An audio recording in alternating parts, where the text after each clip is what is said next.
Hey guys, Steve here with Muse Themes. Let's take a look at the new audio playlist widget on our site. Now what this does is it allows you to use our kind of standard MP3 player but with playlist functionality.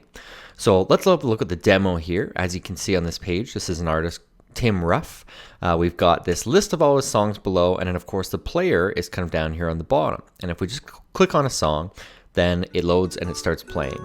And so these songs are actually self-hosted, so we've uploaded the MP3 files with the player. However, in this player, you could choose to point to an externally hosted file as well, meaning it's just somewhere out on the web. So you have lots of flexibility, you have complete control over the branding, and as you can see from this demo, it's really a nice stylish player. So let's have a look at how it works. Okay, so the first thing we'll do here is let's just jump on the MuseThemes website, and I'm going to download this widget. So I'll click download, open up that file with Adobe Muse, and here it is in my library panel. So the next thing we'll do is, of course, drag it onto the page. There you go. And when it's on the page, you'll see that we have two components to this widget. We have kind of the play bar icon here, and in this panel, you can see that we have things like player width, track control, we have player styling, and playlist settings. Now this below is the audio loader. And in there you can see that we have the ability to actually input our various audio files. And this is up to 6 on this loader. However, we can duplicate the loader to add more. One thing that you want to make note of is keep these two widgets in the same orientation. You don't want to move this one above, or you might have issues. They need to load in this order.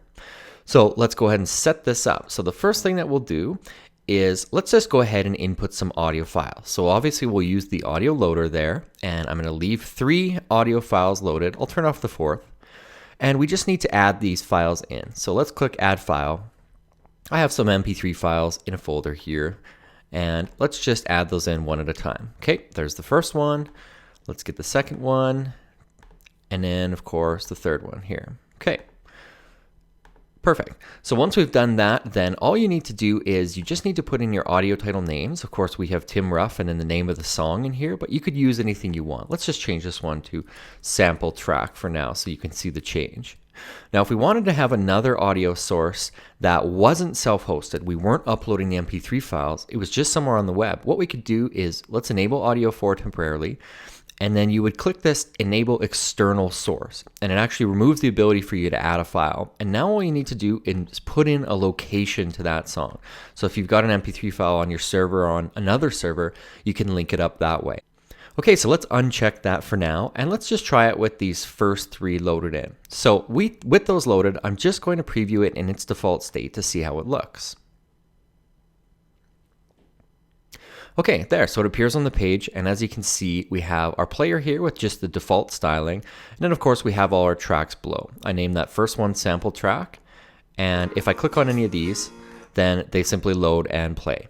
We do have this little button here too, which actually shows and hides the playlist, and you can change that on the playlist settings. So it's working well, and let's go ahead and style this up. So of course the style settings are on this first component of the widget, and let's just run through these quickly. So we've got player width. Right now it's set to 400 pixels. I'm going to set it to 600. We have starting volume as a percentage. So this is 0.5, 50%. I'm okay with that. Now we've just got some enable and disable features. So looping of audio if we want songs to continue to loop. Shuffling of audio, songs will shuffle through the playlist rather than one at a time. We have show playlist initially. Now if we turn that off, then we just get the blank audio player. We wouldn't see the playlist along with it. I'm going to leave that on for now.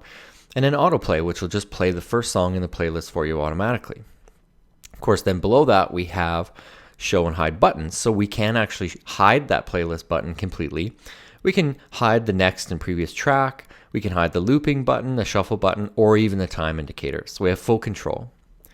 Okay, now let's look at the player styling. So right now we have the player color, and this is basically kind of the player background or central color to the player. So I'm going to leave this set at kind of a dark gray, something like that, and we'll use kind of more colorful accents. So the playback bar color is just the bar area that you're going to see when you're not currently playing the song. So most of the time that'll actually be hidden by the playback bar kind of background. And let's have a look at this and see how it looks. So I'm going to set this one to orange real quick so that we can kind of see the difference between these two. So we've got the playback bar color as black and the playback bar background as orange. Now let's see how that looks. There, so the bar color is actually this color in behind, so you can't really see it when it's like this. So of course, with this audio track loaded, we're not going to see any background back there. So that's how those colors kind of break down. Let's jump back into Muse and look at the rest of them. We've got the playback bar loaded color. Okay, let's just also set that to orange. Okay, now we've got the volume bar color. I'm going to set that also to orange. Okay, now we have text color, white, and player button color. I'm going to leave those both set at white for now. Okay, now the actual playlist component is below. So this is the playlist background color. Let's change that to be kind of a lighter gray. Now we've got font and font hover colors. Okay, maybe I'll set the hover color on this to orange. Okay.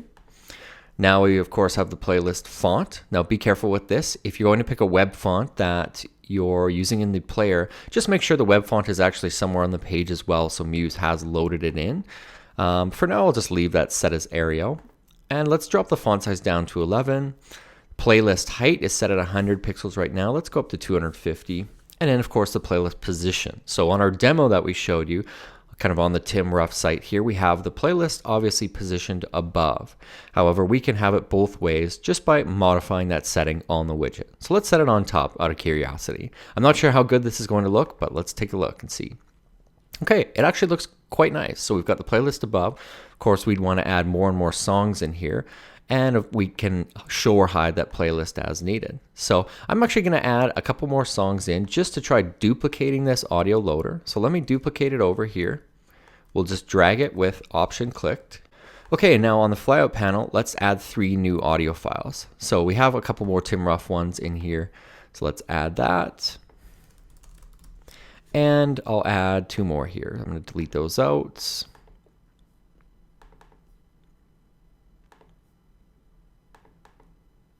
Okay, perfect. I actually added in a duplicate there, but that's no big deal. So let's just call this sample 3 and sample 4 so that we can actually see those in the playlist.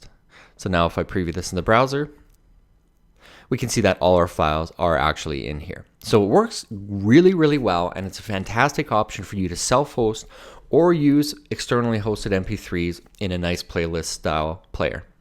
Thanks again for watching, and good luck. Cheers.